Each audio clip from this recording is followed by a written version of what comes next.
Hello दोस्तों, स्वागत करती हूँ आप सभी का गोपाल की अनमोल यात्रा में। एक बुजुर्ग आदमी की दिलचस्प कहानी में।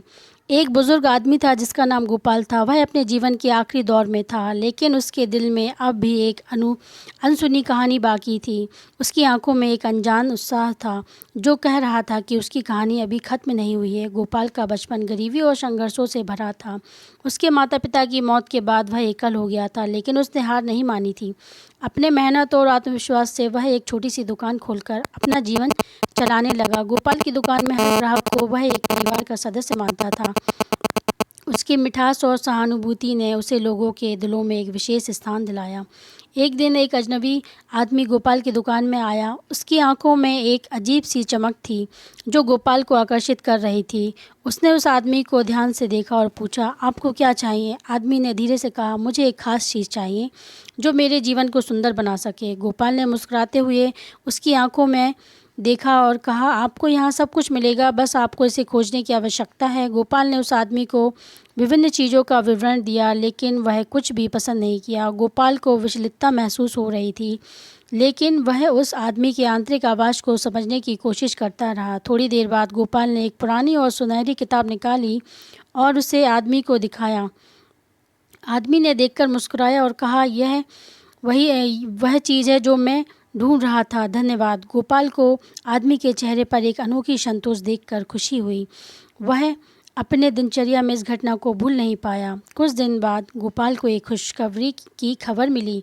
उसकी पूरी दुकान बाजार में बड़ी हिट बन गई थी। उसके बेहतरीन सेवा और अद्भुत उत्साह ने उसे लोगों की पसंदीदा दुकान बना दिया था। गोपाल की खुशियों में खोया हुआ था, लेकिन उसकी आंखों में अब भी एक अनपढ़ता थी। वह उस आदमी की उस पुरानी किताब के बारे में सोच रहा था जिसने उसके दिल को छू लिया था। कुछ दिनों बाद गोपाल ने फैसला किया कि वह उस पुरानी किताब का पता लगाएगा। गोपाल ने अपने पूरी मेहनत और जुझारू कोशिश के साथ उस पुरानी किताब की तलाश शुरू की। वह हर जगह जा चुका था, लेकिन कोई सफलता नहीं मिली। एक दिन गोपाल ने अपने दुकान के पास एक बच्चे को उसी पुरानी किताब को खोजते हुए देखा। उसने बच्चे से पूछा, तुम क्या ढूंढ रहे हो? बच्चे ने उसको वही कहानी सुनाई है जिसके बारे में गोपाल खुद सोच रहा था। गोपाल के दिल में एक अजीब सी उम्मीद जागी।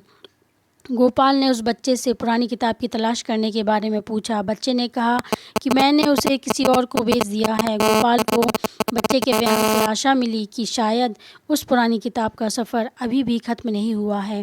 वह उसी आशा के साथ उस आदमी के पीछे पड़ गया जिसने पहले उसे वह किताब बेची थी। उस आदमी को ढूंढते हुए गोपाल को उसकी दुकान पर पहुंचा। उसने देखा कि वहाँ पुरानी किताबें बेचने के लिए एक बड़ा सामान खड़ा था।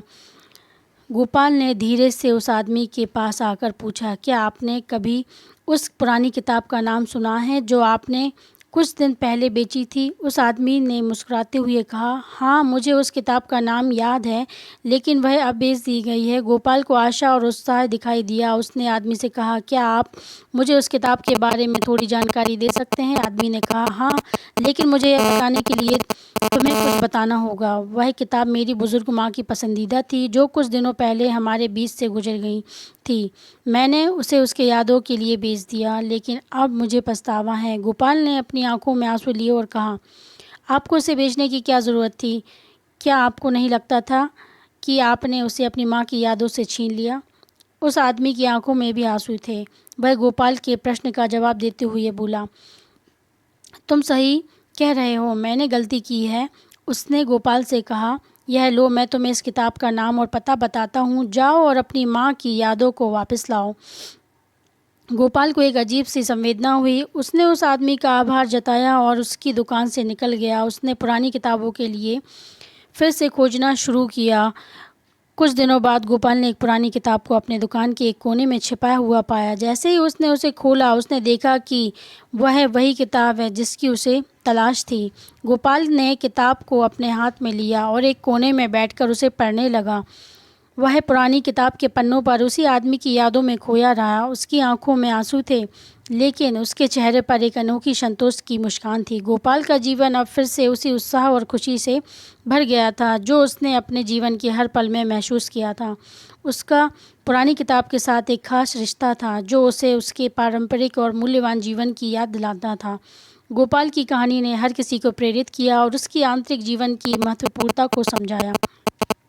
उसने देखा कि जीवन की हर स्थिति में आत्मविश्वास और उत्साह से सामना किया जा सकता है और हर कठिनाई का सामना करने के बाद भी जीत हासिल की जा सकती है। गोपाल ने अपने जीवन के हर पल को एक सीखने और आगे बढ़ने का एक अद्वितीय अवसर बनाया। उसने दिखाया कि आयु केवल एक संख्या है और जीवन की सच्ची महत्वपूर्णता उसके अनुभवों, संवेदनशीलता और आत्मसमर्पण में निहित है। गोपाल की कहानी ने दिखाया कि जीवन का हर एक पल अनमोल है और हमें हर अनुभव को समझने और आभास करने की ज़रूरत है। गोपाल की इस यात्रा ने दिखाया कि जीवन में हर मोड़ एक नया सिक्का और सीख लाता है, जिससे हम और मजबूत बनते हैं। गोपाल की कहानी ने हमें यह भी सिखाया कि असली धन और समृद्धि हमारे अंदर है।